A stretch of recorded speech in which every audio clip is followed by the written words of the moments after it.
So I started shooting my vertical series. I shot the first episode on Thursday of last week, and I'm going to get into everything that I learned that I think you should know when you start shooting your vertical series.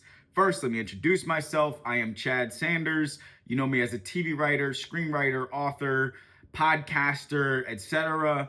I am at Chadsand on Instagram. Right now, I am very focused on building out my own vertical series as well as sharing with others how to launch a vertical series, because there is a gigantic opportunity right now in Hollywood, in the market for vertical series. While the rest of Hollywood seems to be crumbling, vertical series are expected to grow from an $8 billion industry this year to a $26 billion annually, to an industry that makes $26 billion annually in 2030.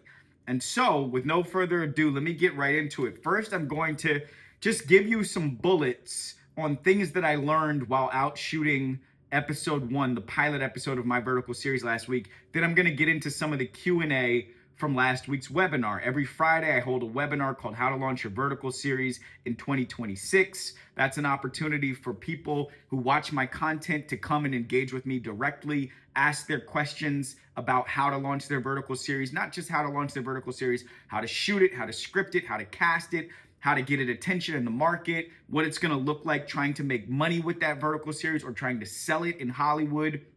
And so I am taking my own experiences while I'm going through this myself, plus my experiences having sold things in Hollywood before, TV shows, books, podcasts, etc., to build out a formula that can work for you all, especially you all who already have concepts in mind, things that you're thinking you might want to build into a vertical series or a micro drama. So let's get right into it. All right. If you've been following along, and for those who haven't, I'll recap. What you've seen me do so far is that I had a concept, an idea for a vertical series that was exciting to me. I felt inspired by it. I wrote out a 3-page script for the first episode of that in Final Draft, or actually I think I used Writer Duet, which is what I usually use because it's free. I posted the PDF of that script in my bio on my Instagram at Chadsand. And then I put out a video that basically just said, hey, if you want to read for the roles for this script, publish your self-tapes on Instagram, tag me. And then I went through them and I found somebody who I thought was great for the role of Sophia. There's 2 roles in this thing, Sophia and Kevin. And then I did the same thing for Kevin. I didn't see somebody who I loved for the role of Kevin, and so I cast a friend who has never done acting before. And then I met up with those 2 people last Thursday in front of Dick and Jane's, which is a bar in Bed-Stuy here in Brooklyn. I don't actually live in Brooklyn, I live in Queens, but it's right around the corner. And for 3 hours, we shot episode 1, the pilot episode of my vertical series, okay?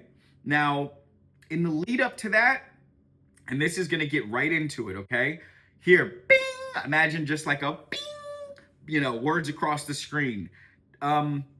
I did no pre-production with the cast, meaning outside of the conversation, which was around just, do they want to do this? Do they want to participate in this? Do they have time? Do they have interest, etc.? How much do I want to pay them? I ended up paying them $150 each. We didn't have like a rehearsal. We didn't have any pre-production, any like cast meetings. I didn't have the cast meet each other. Okay, the first time that they met was on set, these 2 people.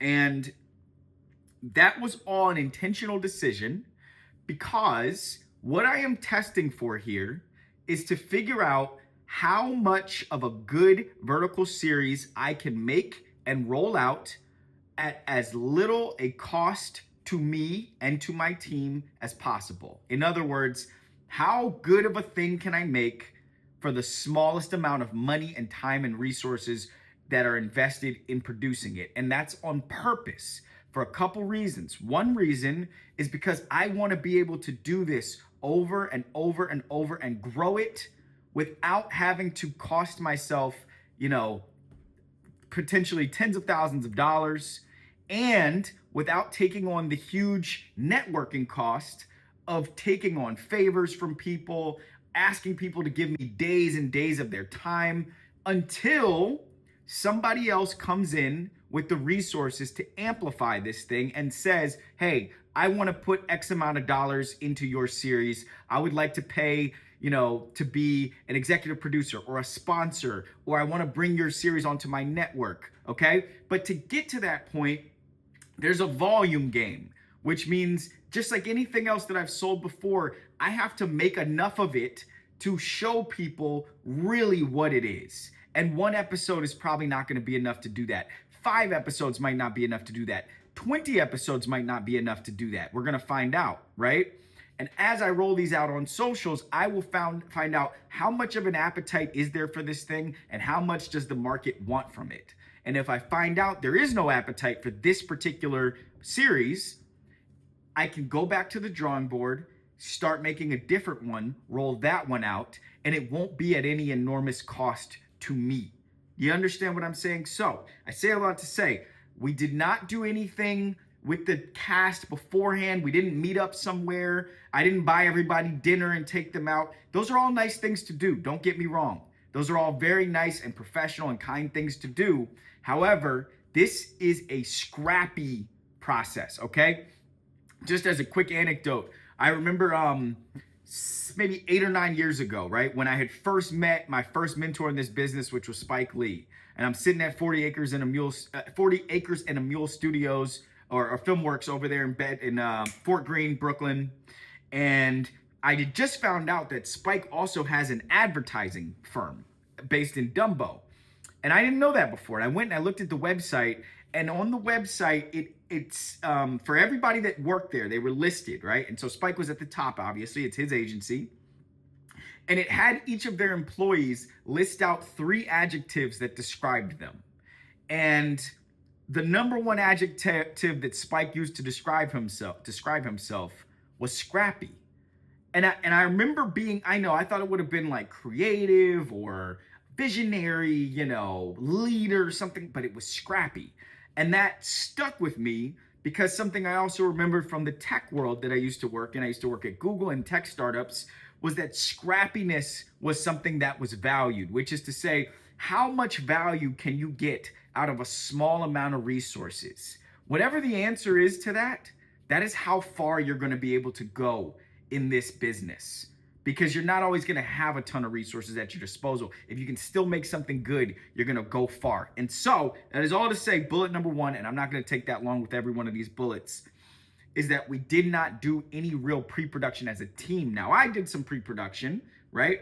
I made a shot list for myself, which we're going to get to next. I made a list of equipment, which was a short list of equipment, 2 handheld lights, 2 cell phones. I got 2 phones. I got this one that I'm using right now, which is a very modern iPhone, the latest iPhone. And I have another iPhone, which is just a phone that I got probably 4 or 5 years ago. And instead of returning it for like $100 at Apple, I just kept it because it's good to have one phone to use for my script while, or for whatever I'm doing while I'm also filming with my more modern phone.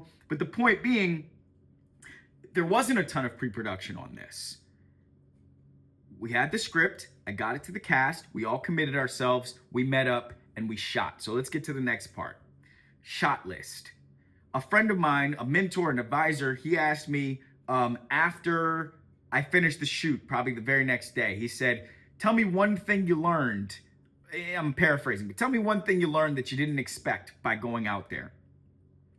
And the answer was this. As important as I thought my shot list would be, which I thought it would be very important, it was even more important for shooting a vertical series, because number 1, I have only directed a very small amount of times in my history. Like I can say less than 5, right? And those were all on short form projects, but with cast and productions and, and a budget and all these things. When you go out there in the field to shoot with a very small team, and by that I mean literally myself and 2 actors, nobody else, no production assistants, no other producers, and I'm going to tell you why I kept this team so small in the next bullet. But when you go out there to shoot and you have this equipment and you have such a nimble, and by this equipment I mean your iPhone, set vertically, you have a nimble, agile team, which is you and your cast, all of a sudden you realize you have infinite options. You are overwhelmed by all the ways that you can tell this story because your setup and your team is so small. It's not like when you're shooting a TV show or a movie with a big production budget, a big cast, and a big, production team where you have to move people and equipment for every setup, and you have to like do this huge, almost company move every time you're trying to do something new. It's not like that at all. It's small and it's agile, which means you don't have to say to 80 people or 30 people or 10 people, okay, guys, next we're going to move 10 yards away and set up all of our equipment and cameras and viewfinders and audio shit. No, you're just literally moving 3 people around. And so you get hit by all this inspiration as to, oh my God, I could do anything with these 3 people. And it can be paralyzing. It can be overwhelming. It can make you forget what you got out there to shoot in the first place because you start being distracted or you start getting inspired by new ideas. And so it's very important, just as important as it is to have your script out there, it's very important to have your shot list, which reminds you, this is what we came to get.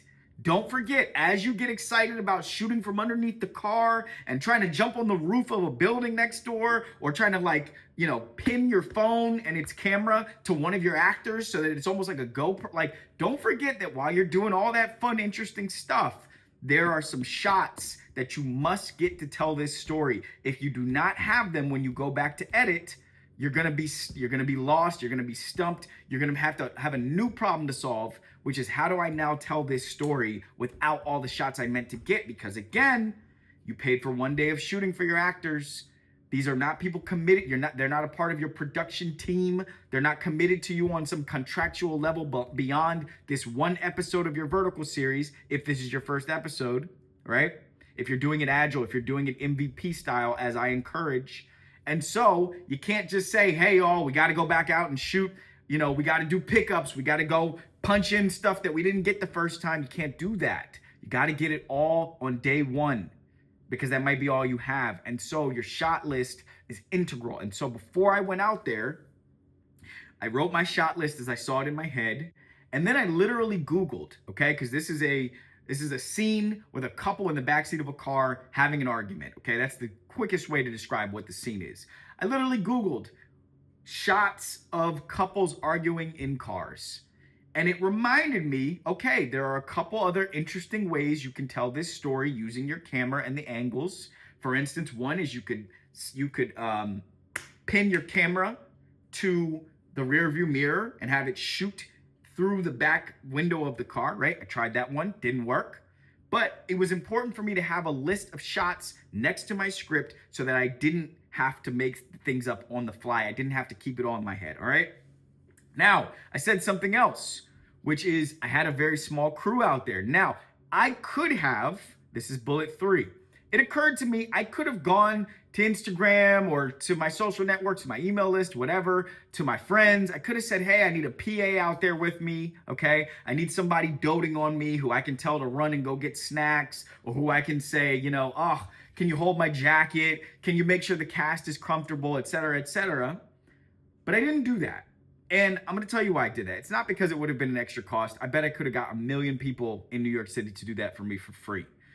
The reason why I didn't do it is because you out here shooting your vertical series are a director.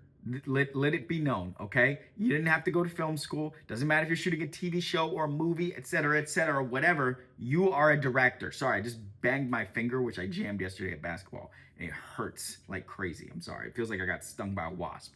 But you're a director. And that means that every additional person you add to your crew, including yourself and your cast, you now have to manage them when you're out with them. This is very important. This is very important from my experience last week, which is that people are going to be waiting for you to give them direction at every single moment. You will not have downtime while you're shooting. So if you're shooting for 3 hours, if you're shooting for 8 hours, if you're shooting for 12 hours, expect to be on for those entire 12 hours. In other words, every question will be directed to you. Every suggestion will be directed to you. When it's time for your cast, when your cast is getting thirsty and they need water, the first person they're going to mention that to is you. Now, do you want an additional person to manage while you are managing your cast? That's a question for you. I did not want that. I'm glad I didn't have that, because I had my hands full just getting me and these two people through the experience. They were great, by the way, but they're people, which means they have questions, they have suggestions, they have highs and lows of energy. We all do. Do you want additional people that you need to manage while you are also trying to focus on capturing your story and capturing your art? For this medium, I think that you don't. I really do. I think for this medium, you want to do this with as few people as possible. There are some people out there who have made themselves powerful stars in Hollywood, not just as on-camera talent, but in the business because of their ability to shoot, produce, capture just themselves as a vertical series star, right? And by that, I just mean, think about the Drewskis, think about the Chadsand. I wouldn't put them in this box actually, but think about the people who you have seen who have blown themselves up just by being their own on-camera talent. What I'm telling you is that in turning this into a series style format, you still want to keep the same mindset, which is that as little as you need is the best thing that you can offer, is the best thing you can offer. All right. I'm not saying, listen, I haven't done it yet. And so I am applying what I know from previous experiences, right? From making an MVP of a podcast that I sold to Audible. Okay. The smallest team possible is what got that done. Didn't need a whole bunch of extra engineers, didn't need a bunch of extra producers, bunch of extra writers to write this thing for me. It's like, make something good with as few people as possible because you need your energy in other places. You need it to direct it in other places. Now, here's another one. Here's one I didn't do, okay? Know your script. Now, I wrote the script, all right? Which for you, I'm betting, unless you have, writers at your disposal or a budget to pay writers, you're probably gonna have to write the script for your vertical series, at least for the first however many episodes. Just because you wrote it doesn't mean you know it. I can attest to that. Writers do a lot of writing. We write a lot.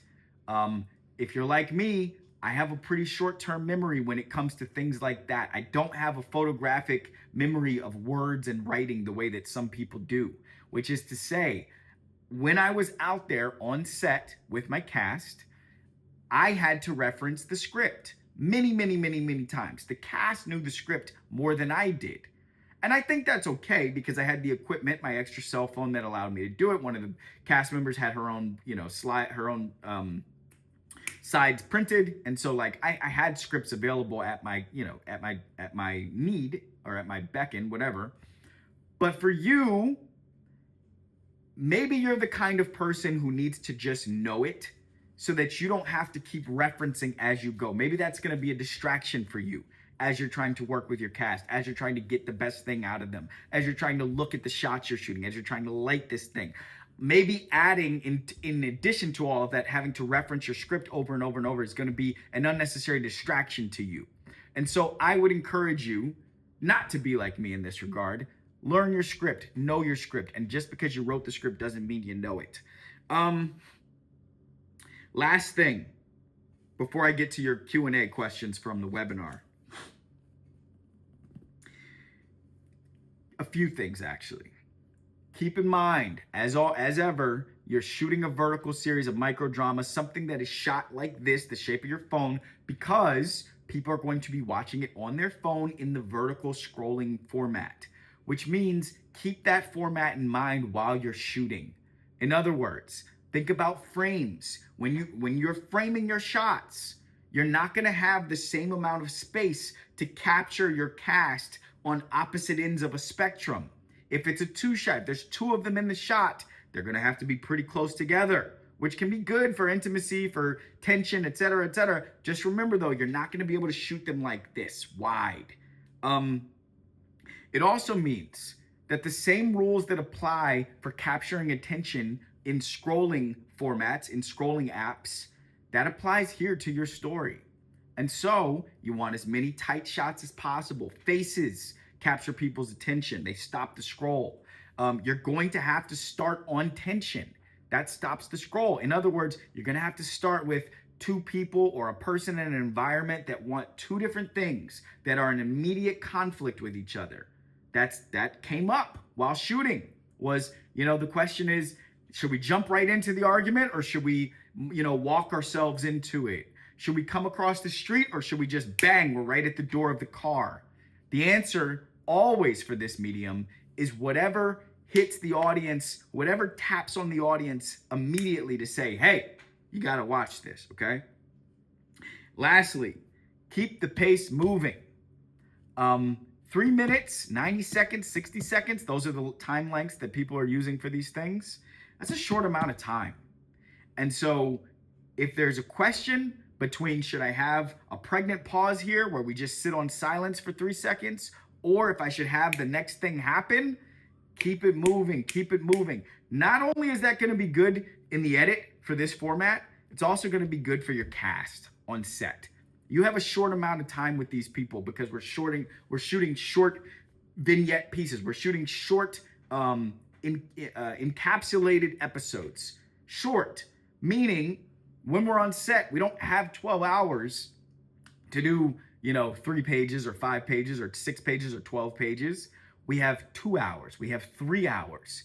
And so energy on set, it has to stay up, has to stay high. You're not feeding these people dinner, okay? You're not giving these people food to keep them up the whole time. You need them to stay up. This is a medium for scrappy people who are going to bring with them what we need to get out of this, all right? Here are my questions I'm about to answer for myself. How do I edit what I have right now to grab people's attention as effectively as I'm able to grab their attention when I'm just standing alone in a room with my phone? Credits.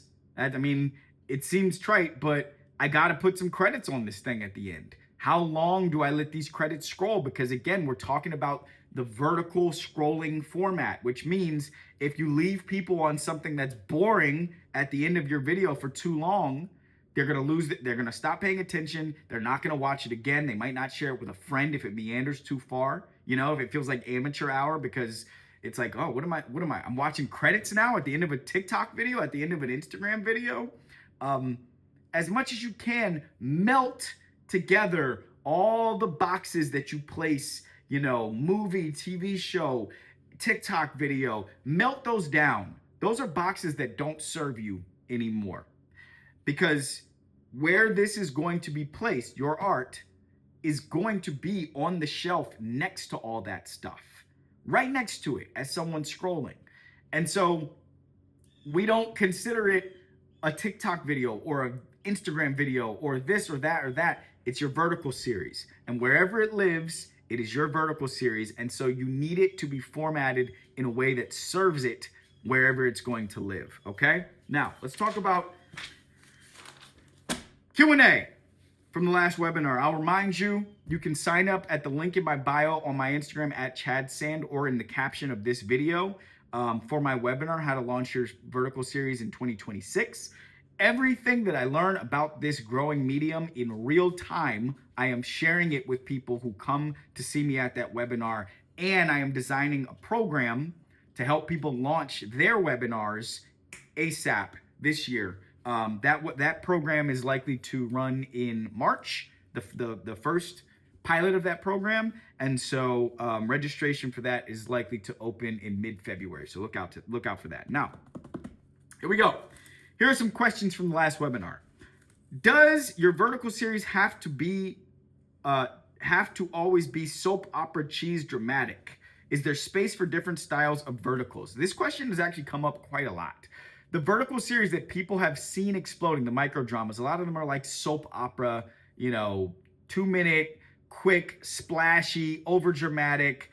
That's the stuff that's been running around. But if you get deeper into the genre, there's already horror in this genre. There's already, or in this format, there's already drama, like pure straight up drama, crime drama in this format. The answer to the question is, you can make a vertical series in whatever genre you see fit. The beauty of a burgeoning industry that people are speculating is going to grow to $26 billion annually by 2030, right? That's 4 years from now. The beauty of being a part of this industry is that there are no rules yet. There is nobody to say, well, these are the formats that work and those ones don't, because nobody knows, which is why people are spending so speculatively in this industry at this moment. But for you, that means experiment with what you like. Experiment with what you think other people, your audience, will like. Do not confine yourself to whatever genres you see floating around at the moment. If you only see splashy, soap opera cheese dramatic stuff on the internet right now, maybe that means there's a value in the scarcity of whatever it is that you want to make or say in this format. So give it a shot. I'm going to have a sip of coffee. I did it extra slurpy, just so for effect. All right. Did you shoot through an app? That's what somebody asks. Or just standard camera? I just used the camera on my phone. I put it in cinematic mode, and if you just look at that thing, it looks phenomenal. It looks beautiful, all right? I'm a movie snob. I'm a TV snob. I like when stuff looks beautiful. What I see in that viewfinder, and by the viewfinder, I just mean on the screen of my iPhone when I'm shooting in cinema mode, is every bit good enough to pass the bar for a high taste level of visual cinematic effect. No fancy camera. How much continuity in between episodes? Great question. That is also up for you. You know what? I think my camera's been crooked this whole time. It's okay. How much continuity in between episodes? That is up to you, okay? Is your series something that goes, is it the same story told over 10 episodes? Is every episode its own story? Now, I personally, this is where my kind of product development brain comes out. I am making my show in a way where every episode has its own life as a story. Because, here's why. What if I launch this episode and I find that my audience loves these two characters and what they have going on? Then what I don't want to do is immediately abandon that and go start telling another story in episode 2. However, what if I put this episode out? And they're like, oh, this is pretty cool, but they're not like ecstatic about it. Then I do episode 2, same thing. Episode 3, same thing. And then in episode 4, they're like, whoa, this storyline is what it is. We love this. Now I can build on the storyline of episode 4. A beauty in this medium as it stands today is that you do not have to overcommit to anything. Not format, not storytelling style, not episodic versus anthology. You don't have to commit to anything. You get real-time feedback on everything that you learn in this format as you go. And so I am going to be building this thing like that. I'm going to be paying attention to the response to it from my audience as I build it out, okay?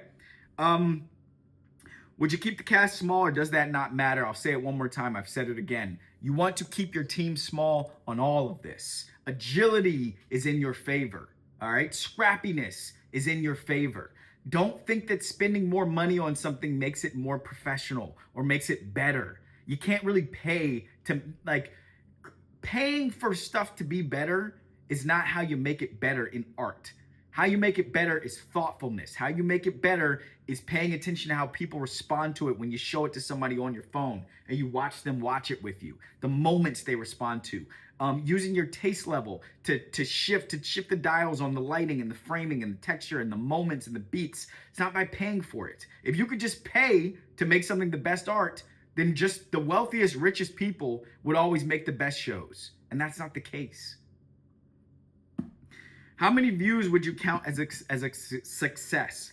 Now that's for everybody to determine on their own, but I'm gonna speak for myself. Let's say on Instagram, I got 70,000 followers on Instagram. My videos that do explosions get between 100,000 and 1 million views, okay? My floor for how many views something gets is usually around the area of, it's rare for something not to get like 5,000 views if I leave it up for a couple days. So for this, what I'm looking for is I want to set a floor in this medium. Sorry, I keep shifting the camera. Maggie. Maggie's my colleague, and so I'm just saying her name because she's unfortunately going to have to sort out what I've done by shifting the frame so many times. I think I'll feel good if my pilot episode gets 10,000 views. because not just, for vanity, because it's nice to get like a double digit number or something like that, a double digit thousand number, which is actually a 5-digit number, but it's because I think in 10,000 views, a couple things. Number one, I will have, I believe, a volume and a range of engagement and comments and shares where I will be able to glean from the audience, what did they see in this? What did they like? Did they like it? Did this work for them? Did they like it? Did they love it? Did they hate it? What did they not see in it that they wanted? What did they want to see more of, etc.? That kind of thing. That's what I'm looking for in this success of episode 1. I'm looking for a compass, for it to point me in a direction. Ooh, more of that, less of that. More of this voice in the writing, less of that voice in the writing, that kind of thing. Also at 10,000 views, I think I'll feel good about boosting it. Spending, I don't know, $10, $20 a day to give a few thousand more people a day access to it, or to put it in front of their eyeballs, people who don't follow me as well, so that I can see how more people respond to it, give it a chance to grow more in its reach, but also to tell me more about where to go next with it, all right?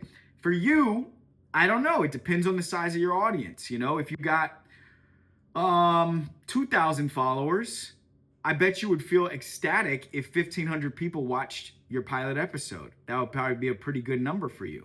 And I would say so. Honestly, you cannot put a numerical value on you cannot put a number on the value of real engagement and comments and responses and feedback, right? It's like, you might have had the experience of sending out something you've made to 10 people and asking for their feedback. And maybe 1 or 2 of those people gives you something that's actually thoughtful and actionable based on what you sent them. The rest of them either ignore it, they don't get back to you, or they send you something that like you really can't use to make your thing better. If you just get 5 meaningful comments that point you in a good direction for how you're going to continue to build this out, you have done an excellent job in your rollout on episode 1. Now, after that, obviously you want it to grow, and the growth of it is going to hinge on, number 1, your continuation, right? Your commitment to making more episodes. And 2, your commitment to incorporating what you learn as you roll out each episode in future episodes. And so my answer to how many views you should be looking for as a success is really like, how many meaningful responses to your work do you get from your audience or from strangers that you can incorporate in making it better? Now, last thing, you mentioned editing tools on the phone of social media platforms. Can you give insight into the utilization? Yes, I can. I will be using the Edits app, the Meta Edits app, to edit my vertical series. Because, again, I don't want to use fancy editing software. If I shoot an episode of this is the test I give for everything I work on. I like to be able to do everything I need to do from my phone. I don't like to have to go sit at a desktop or a laptop to do my work. I like to be able to know that if I'm on a walk with my dog, if I'm on a trip somewhere else, if I go upstate to Woodstock here in New York, if I go to Maryland to visit my family, I like to know that no matter where I'm at, if I have my cell phone, a modern smart iPhone or whatever smartphone you have, right, that I can do every single thing I need to do for my business, including charging people for payments, including delivering webinars, which I do from my phone, including doing this, which I do from my phone. And so editing my vertical series is no different, because the editing software on Instagram is built in a way to be congruent with the smartphone. These things these things are partners. There's a partnership here between Meta and Apple, which is that Meta wants your smartphone to be an enormously powerful production and distribution tool in congruency with Meta's platforms, because they know you're on that phone all day. So they want to make sure that your phone can make phenomenal content for their platform. And so you don't need anything else but this thing that's in your hand as you're watching me right now, I bet. That's it. I'm at Chadsand on Instagram. Come to my webinar. The link is in my bio. You will be happy you came. The link's in my bio at Chadsand on Instagram, and it's also in the caption of this video. That's all I got to say to you. Go start shooting. Let's launch your vertical series in 2026. Goodbye.